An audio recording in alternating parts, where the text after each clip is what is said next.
Exceptional work on this restructuring proposal. Your insights have positioned us perfectly for the acquisition. The senior partner's hand lingered on Derek's shoulder like they were celebrating a championship win. The handshake seemed to stretch on forever, firm and congratulatory. Derek settled into his chair with this easy confidence that made something twist in my stomach. 19 people packed into that conference room. Every single one of them staring at him like he'd just saved the firm from bankruptcy. Perhaps he had, if you were listening to him tell it. If you were asking anyone present in that precise moment. But I understood the actual truth. For months. That's the time I'd invested reconstructing their acquisition framework from the foundation up. 4 months of 18-hour workdays while Derek disappeared every Friday at noon for his standing racquetball games.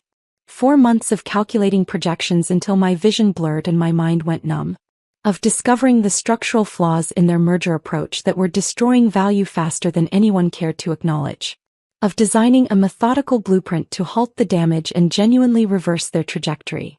The calculations belonged to me. Every single analysis, the forecasts indicating which targets to abandon and which to pursue aggressively, mine. The due diligence frameworks that would prevent them from another catastrophic deal, entirely mine. I'd even created custom dashboards so the partners could track progress without drowning in complexity. Derek had provided exactly 3 contributions. His signature on the cover page, his presence at scheduled meetings, and his talent for arriving punctually. I really appreciate the recognition. Derek's voice carried this modest undertone to it, like he was attempting not to boast but couldn't suppress his pride. I counted silently. 5 seconds passed, then 10, then 15. He never spoke my name, never shifted his gaze toward where I sat. The senior partner continued addressing the next executive, still discussing Derek's analytical brilliance. Someone else mentioned his strategic foresight. Another voice praised how remarkable it was that he'd managed to spot vulnerabilities that their entire leadership structure had somehow missed. Derek simply nodded along, absorbing everything, drinking in recognition for work he couldn't have completed if someone physically guided his hands across the keyboard. I remained in my seat, fingers interlaced in my lap, observing this entire performance unfold like I'd stepped outside myself, like I was viewing it happen to a stranger, except it was happening to me. The meeting concluded. People began collecting their materials, exchanging handshakes, making casual conversation about dinner reservations and weekend travel. Derek rose, adjusting his tie, chatting with one of the partners about some vineyard he'd visited recently. I reached up and removed my consultant badge from my blazer.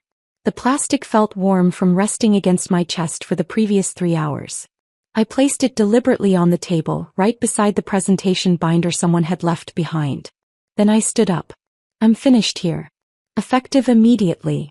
The room didn't fall silent dramatically. That's not an accurate description. But conversations stopped mid-sentence. The partner Derek was speaking with glanced toward me with this bewildered expression like I'd suddenly started reciting poetry in a foreign language. My direct supervisor, Lawrence, moved a step closer. What are you saying? I'm resigning. Right now. I'll provide formal documentation before close of business today, but consider this my official notice. Derek finally acknowledged me. And I caught it there in his features, this flash of alarm that he attempted to mask almost instantly. Let's discuss this privately, Lawrence said, already heading toward the exit. There's nothing to discuss. I walked out. Simply turned and departed while they all remained frozen, attempting to process what had just occurred. I didn't rush, didn't make a scene, just maintained a steady pace through the building's corridors, reached my vehicle in the parking structure and drove to my apartment. My name is Eileen Carrington, and that was the day I stopped permitting other people to claim what belonged to me. Lawrence started messaging within 30 minutes. Then the messages evolved into phone calls. I ignored the first several, but by the 19th attempt, I answered just to end the harassment. You're being irrational, he said. No greeting. No inquiry about my well-being. Just immediately telling me I was mistaken. He was acknowledging praise on behalf of the team. That's standard leadership behavior. Leadership, I repeated. Derek's considered a leader now. You understand my point. He was representing the work you both contributed to. Lawrence, name one specific thing Derek did on that project besides correcting typos in the executive summary. Silence on his end, long enough that I genuinely thought we'd been disconnected. It's more nuanced than that, he finally managed. Derek has established relationships with those partners. They have confidence in him. That's valuable in these contexts. So I complete the work and he receives the applause because people prefer his personality. That's not my meaning. Then clarify your meaning. More silence, then sleep on this decision. Don't do anything impulsive. We can address this tomorrow. I ended the call. Here's what people fail to mention about resigning in a moment like that. The remainder of your day feels profoundly disorienting. I returned to my apartment and sat on my couch for 90 minutes. Not streaming anything, not reading anything, simply sitting there reviewing every previous instance something similar had happened. Smaller iterations of it. Derek appropriating my suggestions in team discussions and rephrasing them like they just materialized in his mind. Derek's name appearing prominently on strategy documents I'd authored 95% of. Derek receiving invitations to executive dinners while I remained late completing deliverables that displayed both our names. I convinced myself it was inconsequential, that the work demonstrated itself, that eventually people would recognize who was genuinely generating results. But they hadn't recognized anything. They just continued celebrating Derek. That evening I refreshed my professional networks. Not with some vindictive statement about what transpired. Nothing resembling that. Just quietly updated my credentials, my competencies, the specific projects I'd executed. I ensured every restructuring framework I'd developed was documented under my name with detailed information about the outcomes. Then I went to sleep. The following morning I woke to 4 messages from people I'd never encountered. Managing directors at different private equity firms. They'd noticed my profile changes. They'd learned about the acquisition framework I'd constructed, and they wanted to know if I was available to assist with their troubled portfolio companies. Initially, I assumed perhaps Lawrence had directed them my way as some kind of reconciliation gesture. But when I spoke with the first one, he explained he'd been attempting to locate me for months after learning about my methodology through industry channels. We have a comparable challenge, he informed me. Portfolio company that scaled too rapidly, hemorrhaging capital in unsuitable markets. I heard you're the person who understands how to repair this type of situation. Where did you hear that? People communicate. Your framework's been circulating in our networks. Everyone wants to identify who created it. Not Derek's name. Before I continue further, thank you for listening to my story. It means everything to have you here. If you're listening while commuting, working, or just taking a moment for yourself, I see you. Drop a comment and let me know where you're listening from. I'd love to know where in the world you are. Now back to the story. By the conclusion of that first week, I had 9 different investment firms requesting me to consult on their failing investments. They didn't want someone to simply apply temporary fixes. They wanted someone who could examine a broken acquisition strategy and reconstruct it from first principles. That was my specialization, the skill I'd refined over years of repairing other people's disasters. I started accepting projects. 1 assignment initially, then 2 simultaneously, then 6. The work was demanding but in a transformed way compared to before. Instead of investing months on a single project while someone else received celebration for it, I was investing weeks on each one, earning what I should have been making annually, and receiving gratitude from the actual decision makers who knew precisely who'd completed the work. Lawrence kept attempting to contact me less frequently as days progressed, but still he'd send messages asking if I'd reconsider, stating they genuinely needed me back, that operations weren't functioning properly without me. I didn't respond. Derek attempted exactly once. A single text message that read, "I hope there's no animosity. You're genuinely talented and I'm confident you'll achieve remarkable things." I blocked his contact. 7 weeks after I departed that partner meeting, my circumstances had completely transformed. I was collaborating with 14 different investment portfolios, earning more monthly than I'd previously thought achievable, receiving recognition by name when I entered meetings. People listened when I spoke. Nobody interrupted me to rephrase what I just articulated. Nobody's name appeared on my deliverables except mine. And then Lawrence's contact information appeared on my screen again. Different timing, this instance late evening on a Wednesday. I almost ignored it, but curiosity made me answer. "We need assistance." His voice sounded strained, exhausted. "The acquisition pipeline's collapsing worse than before. The partners want you back. State your terms." I let that hang in the air for a moment, imagined him in his office, probably pacing, probably desperate. What happened to your brilliant strategist? I asked. The pause that followed communicated everything. He couldn't reproduce the outcomes. Reproduce? That's a fascinating word selection, Lawrence. Listen, I recognize how this appears. Do you? Because from my perspective, it appears Derek accepted applause for work he couldn't actually execute, and now you're in crisis because you believed his performance. The partners are withdrawing support. They're asking specifically for you. They want to understand why you're not directing the implementation. Of course they were, because partners aren't foolish. They can distinguish between someone who comprehends the strategy and someone who's merely presenting it. Because he didn't create it, I stated. That's why he couldn't reproduce the outcomes. You can't reproduce something you never comprehended initially. Lawrence made this sound, half exhale, half groan. Please. We're losing everything. The partners are panicking. I'm being instructed to resolve this, or they're replacing the entire team. Your framework was supposed to rescue us, but without you here to implement it, everything's deteriorating. My framework is perfectly sound. Your execution is the problem. Then return and execute it. Whatever you require, whatever it demands. I sat down on my couch, phone pressed against my ear, thinking about all those instances I'd observed Derek receiving praise for my work. All those instances I'd suppressed my frustration and told myself to simply maintain focus and produce excellent results, that eventually someone would notice. I'll consult, I said, but I'm not returning as an employee.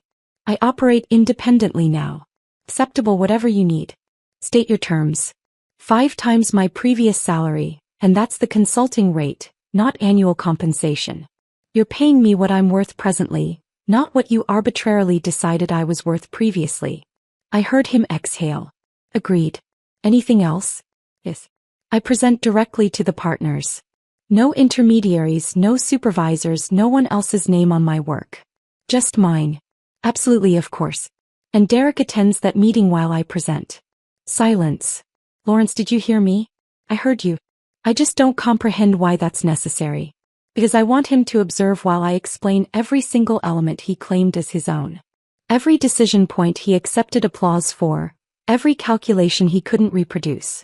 I want him sitting there while the same people who praised him realize precisely what happened. That's the condition. Accept it or I disconnect, and you can resolve this independently. More silence, then I'll arrange it. We scheduled the meeting for 3 weeks out. That provided me time to complete my current projects and prepare for what was approaching. Those 3 weeks felt longer than the previous 7 combined. I kept working with my other clients, kept building my reputation, but part of my consciousness was already planning what I'd articulate in that room, how I'd guide them through the strategy in a manner that made it crystalline who'd built it. I wasn't anxious exactly, more like concentrated, the way you feel before something significant that you know you can manage. The night before the meeting I couldn't sleep. Not from nervousness, from anticipation. I lay there in the darkness thinking about Derek's expression when the partners had praised him. That relaxed confidence, that effortless acceptance of recognition he hadn't earned. Tomorrow that was going to change. I arrived 20 minutes early. The building appeared identical to how it had 7 weeks ago, but entering it felt completely different. Previously I'd been an employee hoping someone would notice my contributions. This time I was a retained expert they were paying premium rates to rescue their disaster. Lawrence met me in the reception area. He appeared worse than he'd sounded on the phone. Shadows beneath his eyes, shirt not as pressed as usual. Thank you for coming, he said. The partners are already assembling. They're very eager to hear from you. Is Derek here? He's here. I informed him he needed to attend as part of the transition process, and he agreed. He didn't have much option. We walked through the building toward the same room where the partner meeting had occurred. My footsteps echoed in the corridor. I wasn't wearing the same outfit as previously. I'd selected something sharper, more expensive, the kind of ensemble that communicated I wasn't requesting permission anymore. The room was occupied when we entered. 19 people again, but different faces this time. The full partnership, the investors who'd been withdrawing support, senior leadership I recognized from my time working there. And Derek, positioned near the back, appearing like he wished he could vanish into the wallpaper. Our eyes connected for half a second. He looked away first. Everyone, this is Eileen Carrington, Lawrence announced. She'll be walking us through the acquisition strategy and its implementation. Several partners nodded. One of the investors, the same one who'd praised Derek, stood up and shook my hand. "We've heard considerable things about you," he said. "People in the industry speak very highly of your work." "I appreciate that," I said. Everyone located their seats.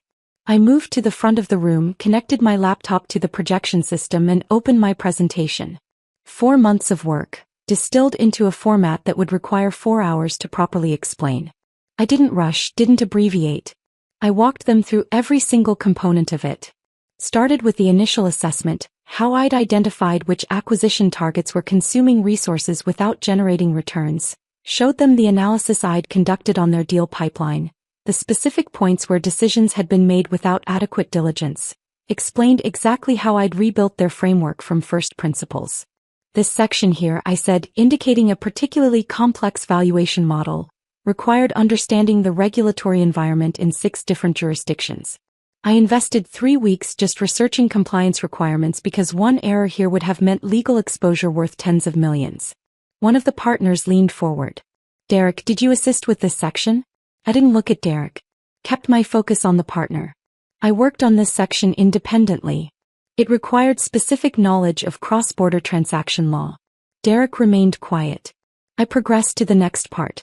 The risk assessment frameworks, the sector-by-sector breakdown of where to withdraw and where to invest more substantially. The timeline for implementation that would minimize disruption while maximizing recovery. The critical insight here, I explained, was recognizing that the problem wasn't the acquisition strategy itself. It was the target selection and integration approach. You'd been pursuing companies that required 5 to 7 years of operational transformation before profitability, but you were expecting returns in 24 months. That disconnect was destroying you. The same investor who'd praised Derek was taking notes now, genuinely engaged, asking questions about specific data points. "How did you identify which targets had the longer transformation timeline?" he asked. Historical analysis of comparable transactions in the same sectors, cross-referenced with operational performance data and management quality assessments. It required about 60 hours of research, but once the pattern became apparent, the recommendations followed naturally. Another partner spoke up. "And the implementation plan? How confident are you that this will succeed?" "The model's fundamentally sound. The issue you've been experiencing is execution. The strategy requires someone who comprehends not just what to do, but why each step matters and how they interconnect. You can't follow it like instructions. You have to understand the underlying logic." "Which is why it wasn't functioning," one of the investors said slowly, realization forming. "We assumed we could just follow the plan, but without understanding the reasoning behind it. It collapses the moment you encounter an unexpected variable," I finished. "Which you did repeatedly." I glanced at Derek then, just briefly. He was staring at his notepad, jaw clenched. The presentation continued. Hour 2, hour 3, hour 4. I answered every question, clarified every confusion, walked them through scenarios and contingencies and alternative approaches if certain assumptions proved incorrect. By the conclusion, the energy in the room had completely shifted. The investors who'd been prepared to withdraw were discussing moving forward. The partners were asking about implementation schedules. Everyone was focused, engaged, understanding exactly what needed to happen. "This is exceptional work," the lead investor said. "I have to ask, when we were here 7 weeks ago, we were informed this was Derek's strategy. Can you clarify the collaboration process?" The room became very still. I looked at Derek, made sure everyone observed me looking at him. Then I turned back to the investor. There was no collaboration. I built this strategy independently over 4 months. Derek's contribution was attending the presentation where I explained it to you. You could sense the shift. Not dramatic, no one gasped or anything theatrical. But people repositioned in their seats differently, exchanged glances, reassessed. The investor who'd shaken Derek's hand 7 weeks ago looked over at him now. "Is that accurate?" Derek opened his mouth, closed it, opened it again. "I mean, we functioned as a team." "Answer the question," one of the partners said. "Did you develop this strategy?" "I was involved in the project." "That's not what I asked." The silence extended. Derek's face had flushed red. Not from anger, from embarrassment, from being cornered before people whose respect he'd been borrowing without earning. "No," he finally said. "I didn't develop it." Nobody spoke for a moment. Then Lawrence cleared his throat. Derek, I think we need to have a separate conversation about this. I think we all need to have that conversation, the lead investor said. His tone wasn't angry, just factual, like he was recalculating everything he'd assumed he knew. We made investment decisions based on our assessment of your team's capabilities. If that assessment was inaccurate, we need to understand why. Derek shifted in his seat. I never explicitly stated I created it myself. You all just assumed. You accepted praise for it, I interrupted, kept my voice level. When that investor told you it was brilliant work, you thanked him. You didn't correct him. You didn't mention my name. You allowed everyone in that room to believe you'd done something you hadn't done. It was a team effort. Stop saying that, one of the partners cut him off. Older man, calculating eyes. We've heard enough. Eileen, let's discuss moving forward with implementation. What do you need from us? I spent the next 40 minutes outlining exactly what had to occur. Which targets to abandon immediately, which teams needed restructuring, how to communicate the changes to portfolio management without causing alarm, what metrics to track weekly versus monthly, who needed to be making which decisions. They listened, genuinely listened, asked intelligent questions, took notes. Derek sat there the entire time, not contributing, not speaking unless directly addressed, which he wasn't. When the meeting finally concluded, people approached to thank me individually, shook my hand, told me they were relieved to have me involved, asked when I could begin the implementation process. Derek departed without saying goodbye to anyone. Lawrence caught up with me as I was packing up my laptop. That was intense, he said. That was honest. I know, and you're right about all of it. He rubbed his temples. I should have paid closer attention to who was actually producing the work. I let the presentation skills fool me. As you did. We're going to make changes. Derek's being transferred to a different role. Something where he can't claim ownership of other people's work. That's your decision to make. I'm just here to fix the acquisition problem. Still, I want you to know we're taking this seriously. I zipped up my laptop case. Good. Send me the implementation timeline and I'll build out the week-by-week plan. We start in 4 days. Over the next 10 weeks, I worked with them on execution. Not as an employee, as an independent expert they were paying premium rates to access. I came in 3 times weekly, met with the relevant teams, checked progress, adjusted strategies when real-world variables proved different than projected. The turnaround started demonstrating results within 6 weeks. Targets they'd abandoned stopped consuming resources. Targets they concentrated on started generating the returns I'd projected. The investors stopped discussing withdrawal and started discussing additional capital commitments. Derek, meanwhile, got transferred to a different division. Something involving internal process optimization where he'd have clear deliverables and no ability to claim ownership of collaborative work. I heard through people still working there that he'd requested a transfer to a different office within 5 months. Couldn't handle observing the firm recover using a strategy everyone now knew he hadn't created. I didn't feel remorse about that. But here's the thing nobody tells you about moments like this. The satisfaction isn't just in proving you were correct. It's in building something that endures beyond the confrontation. Because while I was implementing the turnaround for my former firm, my other consulting work kept expanding. The 14 portfolios became 22, then 31.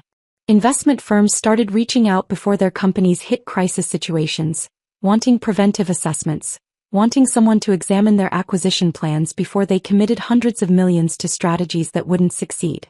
I started declining projects. Not because I couldn't manage them, but because I realized I didn't have to accept everything anymore.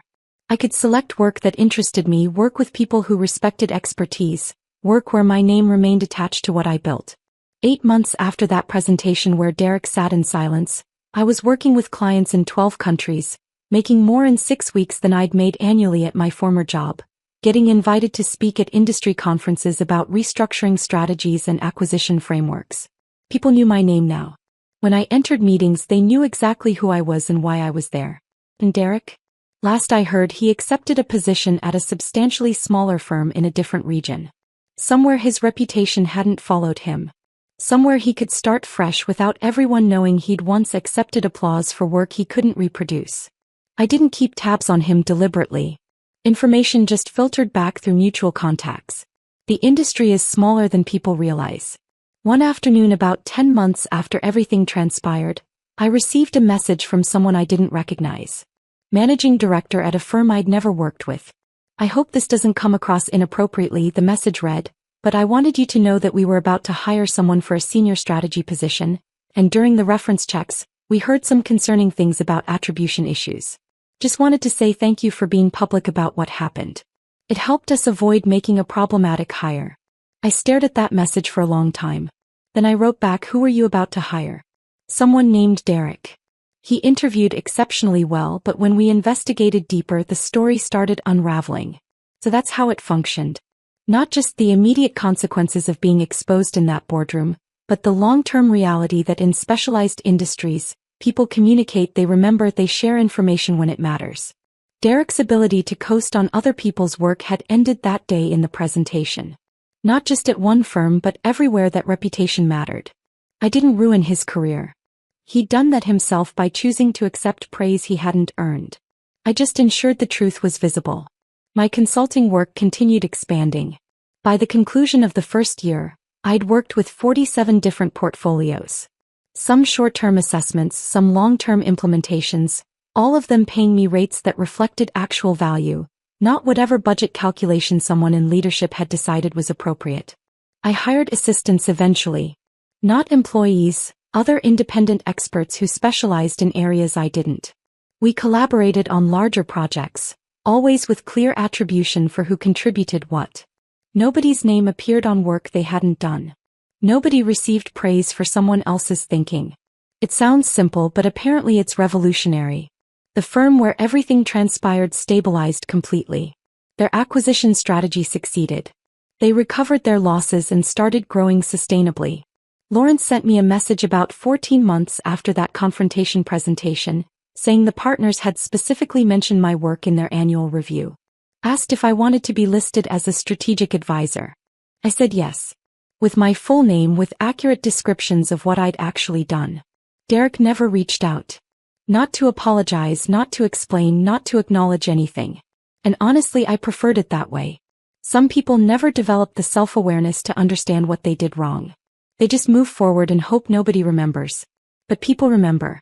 2 years after I departed that partner meeting, I was keynoting at a major industry event, discussing restructuring strategies and sustainable growth models. 800 people in the audience. Questions afterward that demonstrated people had genuinely understood the material. As I was departing the stage, someone stopped me. Older man, investor type. "That presentation you gave 2 years ago," he said. "The one where you exposed the credit theft." I was in the room. I remembered him. One of the partners who'd asked Derek directly if he'd developed the strategy. "I wanted to tell you something," he continued. "After that meeting, our partnership implemented new policies about attribution and recognition.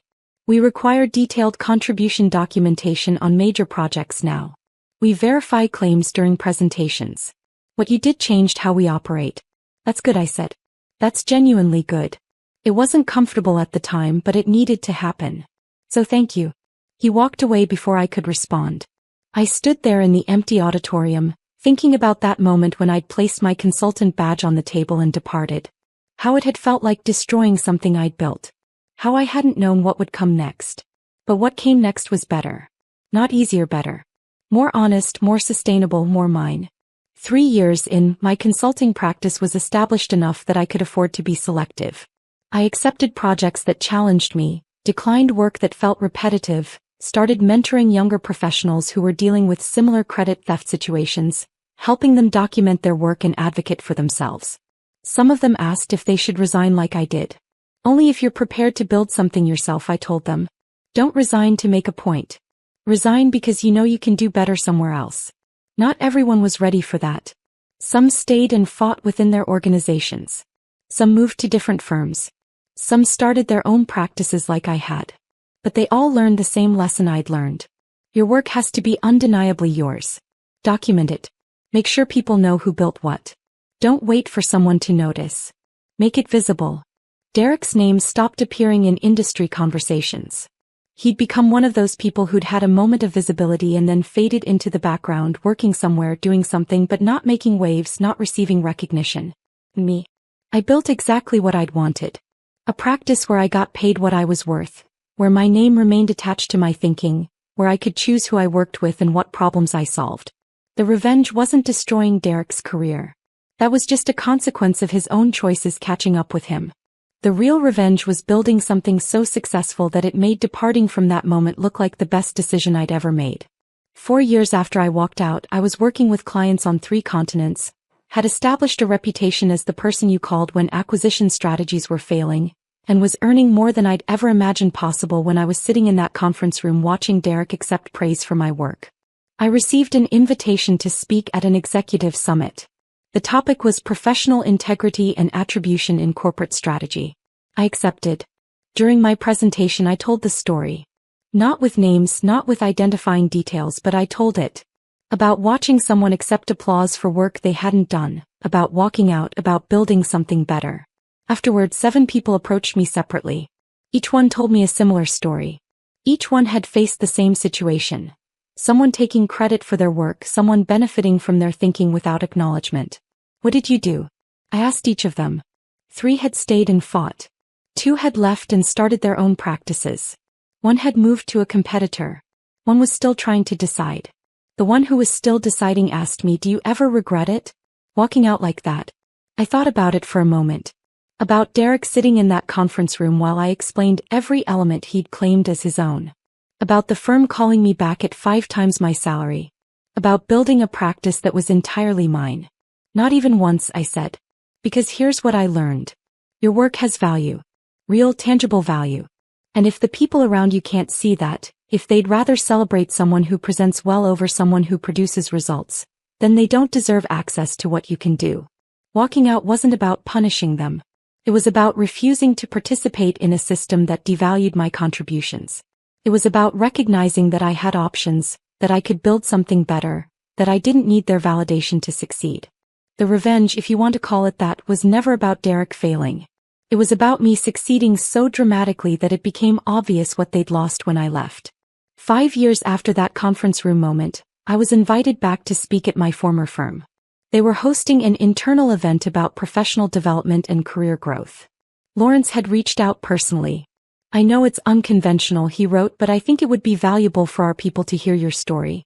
About building a successful independent practice, about recognizing your worth, about advocating for yourself." I almost declined.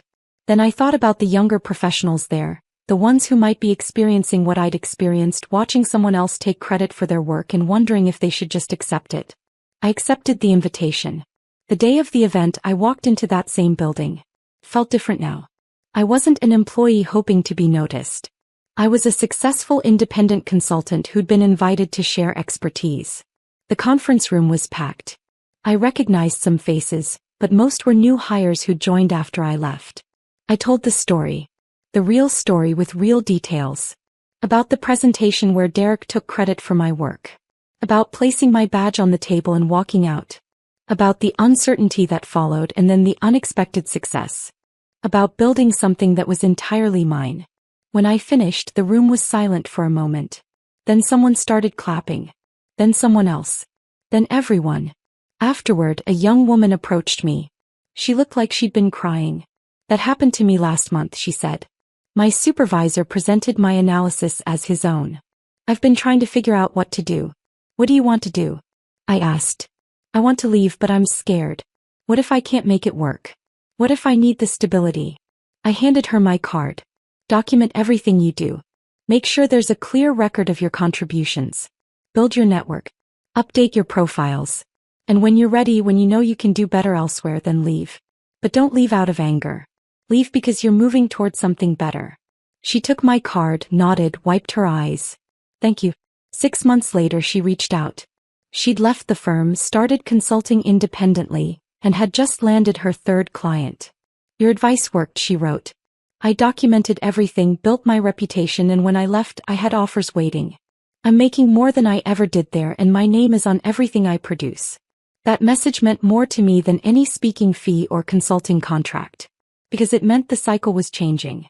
It meant people were learning that they didn't have to accept having their work stolen. That they had options. That they could build something better. Derek? I heard he eventually left the industry entirely. Took a position in corporate training, somewhere his inability to produce original strategic work wouldn't matter. Somewhere he could present other people's materials without claiming them as his own. I never spoke to him again. Never needed to. The confrontation in that conference room had said everything that needed to be said. 7 years after I walked out, my consulting practice had evolved into something I'd never anticipated. I had a small team of independent consultants who collaborated on major projects. We had clients in 18 countries. We were known as the people you called when conventional strategies had failed and you needed someone who could think differently. And every project, every deliverable, every presentation had clear attribution. Everyone's name appeared on the work they'd actually done. Nobody got praised for someone else's thinking. It sounds simple, but in an industry where credit theft was common, where presentation skills often mattered more than analytical ability, it was revolutionary. I still remember that moment in the conference room sometimes. Watching Derek accept praise that belonged to me. Feeling that twist in my stomach, that combination of anger and humiliation and disbelief. But I also remember the moment I placed my badge on the table. The moment I stood up and said I'm done here.